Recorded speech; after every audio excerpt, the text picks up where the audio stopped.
for your PlayStation is a whole nother world as well. Absolutely. That is, I'm not a big video game person, and from other episodes you may have realized. Your Chrono Trigger episode was... Yeah, that one. I didn't get too far in that.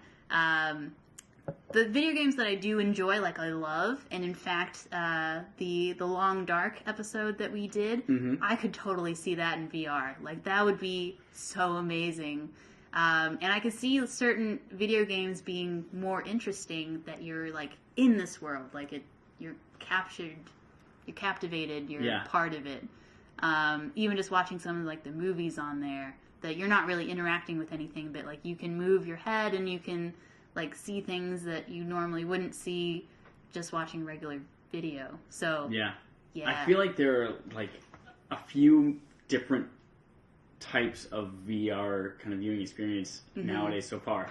And one of them is kind of the more, I've filmed something in 360 degrees and you are stationary. And that's kind of like most of the stuff you'll see with the Google Cardboard and things like that. Right. You're just there and you're experiencing what's going on around you. And then there's the more interactive stuff. And this, when you get into like animated things, where you don't have to worry about lighting and choreography and things, that you can kind of make that happen yourself. Exactly. That's where it really takes off. Yeah.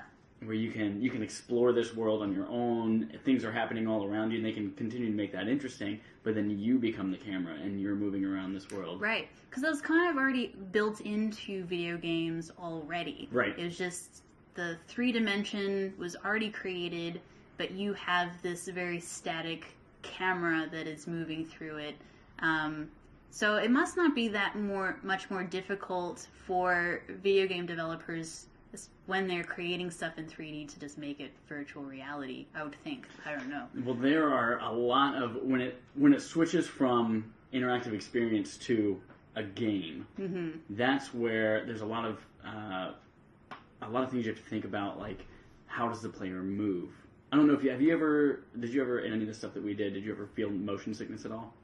No, there was a little bit in the sort of roller coaster when it's going up and down. Like, it was kind of a bit of a head trip to be like, I should feel like I'm dropping, but I'm obviously not. Yeah. But yeah, I didn't feel motion sickness. There is a lot of work that has to go into it, and it's still not something they've perfected. But things like when I'm playing Batman Arkham Asylum and I'm on the top of a building, if I in real life walk 2 steps forward, but Batman can't walk 2 steps forward, then suddenly I'm physically moving, but my brain doesn't see that I'm moving, right. And that's when there's a disconnect, and I immediately start getting real sweaty and nauseous. Interesting. Yeah.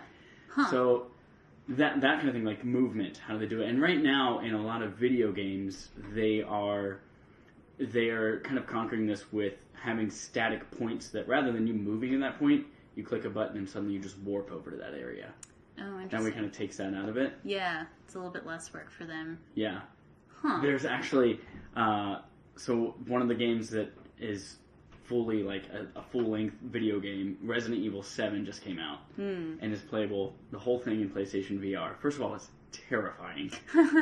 I played the whole thing in VR, but there's the movement system is something that you're moving with analog joysticks, and that kind of system where they've come up with a couple of different ways you can play it. You can tweak all of these settings because VR is different for every person. There are some where if you turn the joystick to the right, it'll be just a smooth pan, and that's something you got to get really used to. Or by default, you turn it to the right and it just snaps you 30 degrees in every direction to kind of be less of a smooth kind of, less of a smooth feeling and more of like similar to that warping each location. You're just kind of immediately seeing something new there. Right. But it definitely takes a lot of getting used to, and no one has kind of perfected movement in VR yet. Yeah, I mean, it's still a newish thing, so it makes sense. But yeah, especially Resident Evil, like I'm not, and we've gone over this again also in the Halloween episode where I tried to find a scary movie that actually scared me. I could see a VR world that would do that, because what scares me is if something could really actually happen to me. So when I'm the character and I'm the one looking and doing the things, especially with the audio, like if something like kind of is like creeping behind you and you're like, you hear it, but you turn and that's not there. Like, yeah, that, ooh. Yeah, that it was terrifying. Super creepy. Yeah, that's interesting. But I had something and I totally forgot what I was going to say. But yeah, it makes me want to like go back to school and like get back into 3D, because I once took in college a Maya 3D animation class, and we didn't even get to the animation part. We were at the building figures and stuff and like landscapes. 3D modeling and... Exactly. And my poor little MacBook didn't have the graphics card just to be able to handle it. So like weird stuff would happen. And I just got so frustrated with it. I'm like, oh, this sucks. I just want to quit. I didn't quit. I finished the quarter with it, but yeah, like it was so hard. And I gave, props to all the animators that like at the end of a movie and you see it goes on for like 10 minutes. Yep. Like I often try to like sit through all of those, just kind of they actually worked super hard to do all this stuff. But yeah, like doing it now in VR, like having another realm or like every detail really counts because anyone could see it and be interacted with, or you could go up close to it, really makes a difference. Yeah. Rather than like some of the stuff in the background, maybe you could still do this, but like a lot of like the sky stuff when you're seeing 3D is just an image that's been put into like this globe, and then all the little details are what's close to you. But yeah, when you're in VR, you have perfect control over all that stuff.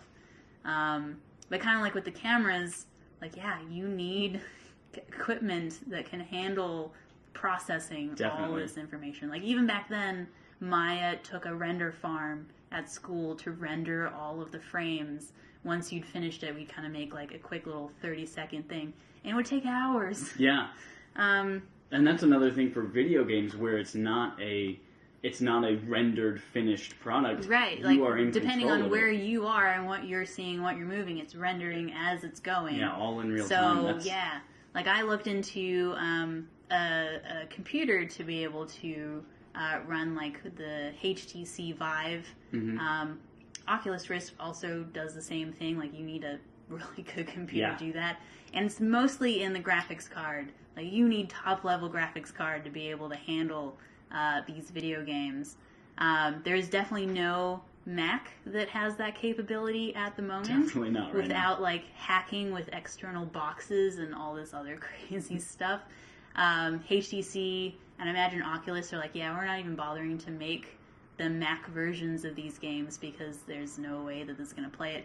But even as a PC, like to get the minimum, you have to at least spend at least $1,000, if not $2,000 or more, on just a computer gaming with all of the bells and whistles. To at least future-proof yourself for at least 5 years. If you pay $1,000 if you're minimum, gonna that's pay that for today. Right. Yeah, and you just know that it's going to start getting, like, it's just going to take off, like, the amount of specs that you need to get some of these things in the future when it just, If you think it's low res now, just wait until, like, everything is, like, super realistic and... Yep. I can't even imagine, like, what that's going to be like. But yeah, like, I was saying, like, on some of this, like, who needs to go on vacation anymore? You could literally go anywhere. This would probably be great for, people who don't have motor capability to travel to some of these places. Like, you could just have, like, a 3D world built of actual places, and they could basically be, like,